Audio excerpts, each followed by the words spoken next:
こんにちは。今回は上級調査、巨頭の遺跡についての解説です。プレイ映像は前半は2、後半は縦のゲームプレイで解説していきます。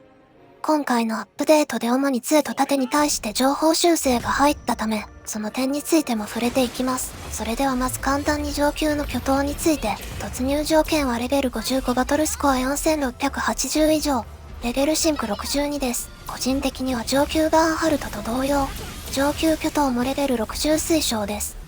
おすすめ武器は非50レベル武器です。通常のバーンハルトで手に入るチャネルキーパー系がおすすめです。最大まで限界突破し、適当なプラグとグランド特攻がついていればクリアできると思います。上級巨頭で入手可能な武器は非レベル60武器です。この武器の特攻はフォーク、フォア、フロート、とドロップ限定でオーガキラーがつきます。おそらくこの非60レベル武器が現状で最も優れた武器だと思います。つまり今回の上級巨頭は周回必須なミッションだと言えますね。エンハースイマジンも現状で最も高いレベルのものがドロップします。それに上級巨頭から新しいジーゴのアビリティプラグが入手できます。ジーゴのプラグは助っ人2つ分ですが効果値が大きいです。火力を出したい人は有望のジーゴが欲しいところですね。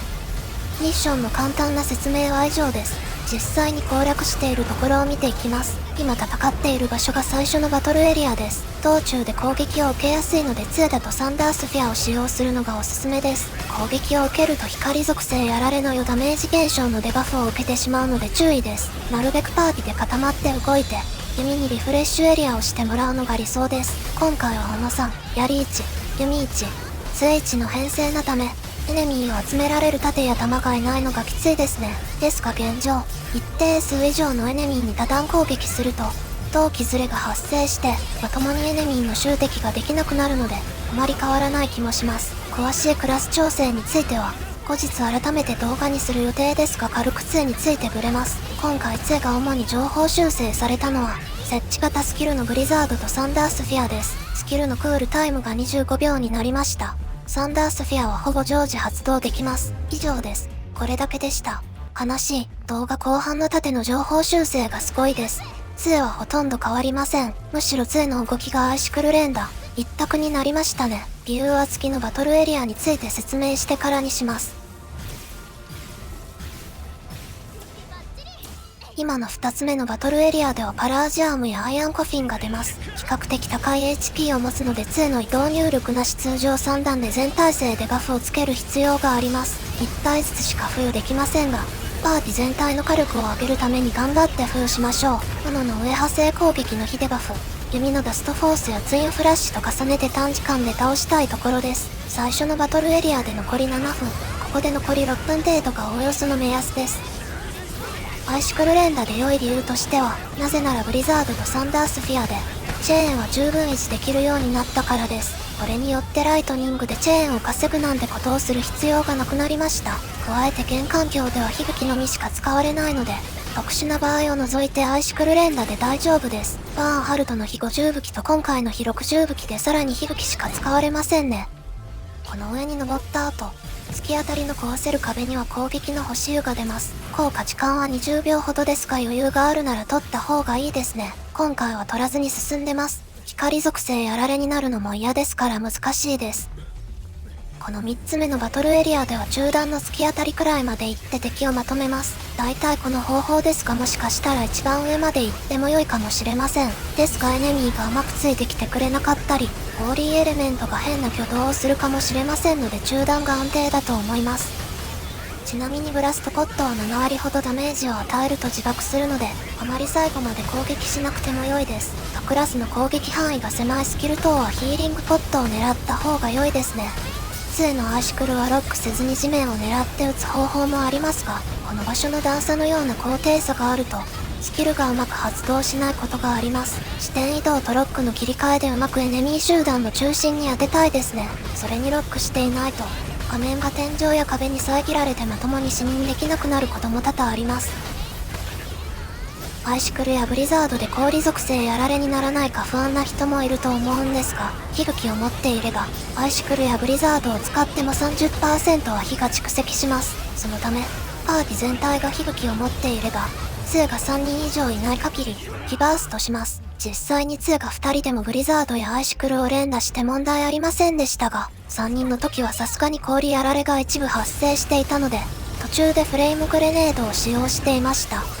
そのため現状で2のおすすめは、2が3人以上いない限りチェーンと火力を稼げるアイシクル連打です。移動入力なし通常攻撃3段の全体制でバフをある程度付与した後、ブリザードとサンダースフェア、コンセントレイトとフォローバレットを使用し、アイシクル連打でチェーンと範囲火力を出す。コンセントレイトが切れたら、自他派生攻撃とクラスアクションを使用しながら、またアイシクル連打。これが現状のスペルキャスターです。結局のところ、リリース初期のようにアイシクル一択になってしまいましたね。と話していたら最後のバトルエリアが終わってボス戦です。目安としてはだいたいここまでで残り3分30秒くらいです。ボスはアイアンコフィンです。バリアを張るのがとても厄介です。また最初の配置でペイルアイが複数います。アンチスターを持っていないと、かなり苦戦するのでエンハンスイマジンで対策必須です。ペイルアイによる光属性やられも厄介です。リフレッシュエリアで回復したいですね。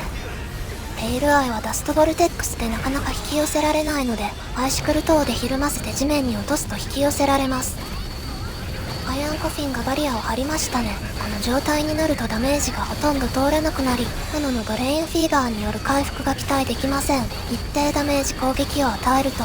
バリアが消えるのでそこまで耐えながら戦う必要があります。この時、弓の貫通するヒプノブラストアルファで眠らせてレーザー攻撃をキャンセルできます。そのため弓の人はむやみに開幕からヒプノブラストを打たない必要がありますね。状態異常耐性については過去の動画で紹介していますので、よくわからない人はできれば見てくださいね。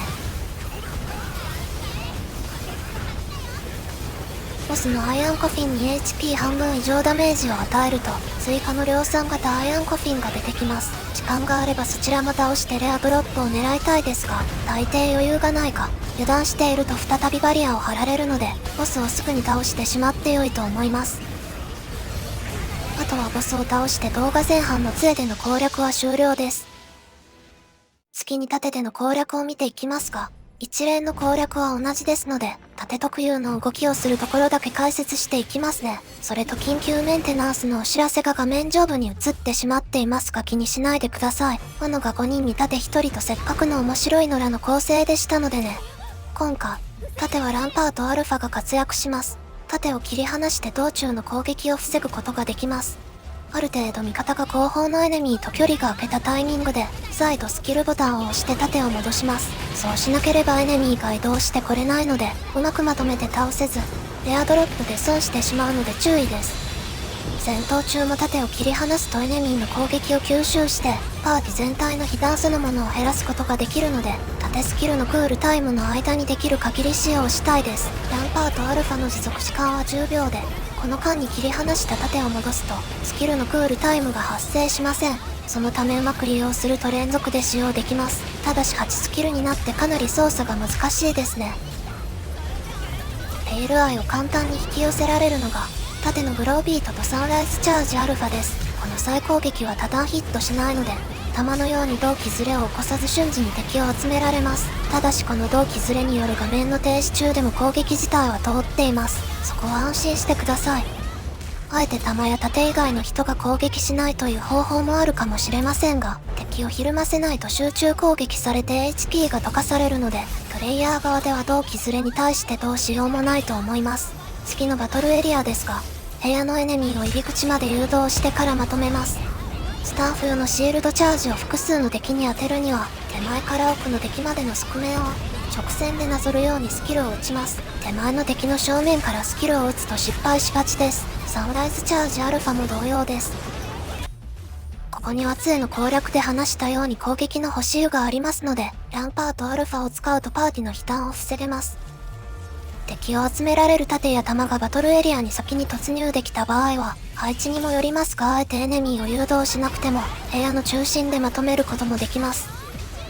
盾はアップデートで何度他クラスよりひるみにくくなりました。タウントアルファによるスーパーアーマーと合わさって非常に強いです。さらにブロービートやタウントで付与する挑発に、非ダメージアップ効果が追加されました。そして実はクラスアビリティも情報修正されているんですよね。特にヴァンガードで純粋にダメージが増加してます。アップデートのごとに情報修正され続けてますね。盾でプレイするのがすごい楽しいですよ。こんなに1クラスでたくさんのことができるなんて驚きです。他クラスに少し空きが出てしまった人は盾をぜひともおすすめしたいですね。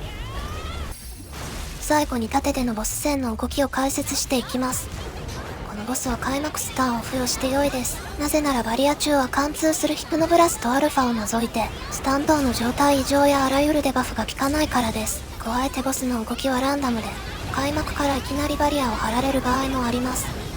またペイルアイは開幕から配置が散らばっていて、フロービートでうまく処理できないことが多く苦戦します。集めることを諦めずにボスにタウント等で挑発を付与しながら、フェイト管理とサンライズチャージアルファでボスとなるべく距離を近づけます。ボスがバリアを張りましたね。ここから厳しくなったらウルトを使えます。ボスのレーザー攻撃はランパートアルファの分離した盾で防げます。ちなみにこの回転レーザー攻撃については、左回りに動きながら2回の回避、もしくは右に動いていれば攻撃を回避できます。動き出しのレーザーさえ避けられれば簡単に回避できますので、あまり無理して攻撃を続けないよう注意してください。バリア時のウルトの注意点ですが、ボスがバリアを張るとウルトのゲージをボスへの攻撃で稼げなくなります。そのため、ゲージの回復は周りのエネミー頼りか、ボスの攻撃をガードする必要があります。自分は平気ですが周りの人がかなり厳しいですので、状況によってはサプライヤーの回復などを使用しに行っても良いと思います。特にエンハンスサークルが切れている間は近接クラスが辛いので注意ですね。それと遠距離クラスも状況によってはサプライヤーに行く余裕がないこともありますので状況次第です。あとはバリアを壊してボスを倒すだけですので、今回の動画は以上です。少しでも参考になれば嬉しいです。いつも高評価、コメント、フォロー、動画投稿の励みになります。ここまでご視聴ありがとうございました。またね。